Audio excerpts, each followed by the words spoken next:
বন্ধুরা সবাই কেমন আছেন? এই যে আমার হাতে একটা কার্ড দেখতেছেন, এই কার্ডটা মূলত বাংলাদেশের ফ্লেক্সি লোড কিংবা ইন্টারনেট যে কার্ডগুলো পাওয়া যায় এই কার্ডটার মতো হুবহুব কার্ডটা। তো মূল কথা হলো এই কার্ডটা দেখতে অনেক ছোটো মোটো, কিন্তু কার্ডটা অনেক টাকা খরচ করতে হয়। এই কার্ডটা দেখছেন 100 রিয়াল রেখা আছে এখানে, পিছনের ক্যামেরাতে দেখা যাচ্ছে 100 রিয়াল, কিন্তু এই কার্ডটা আমার কিনতে হয়েছে 115 রিয়াল দিয়ে। 15 রিয়াল বেশি দেওয়া লাগছে, যে সরকারের ব্যাট দেওয়া লাগছে 15 রিয়াল।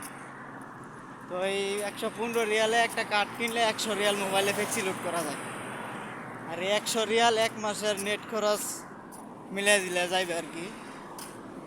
তো একটা জিনিস চিন্তা করেন যে 115 রিয়াল যদি এক মাসের নেট খরচ যা, তাহলে 115 রিয়ালে 32 টাকা করে কত টাকা আসে হিসাব করে দেখেন।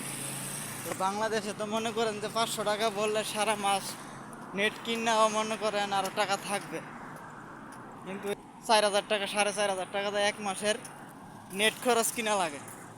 তো মূলত এই জন্যই ভিডিওটা করা।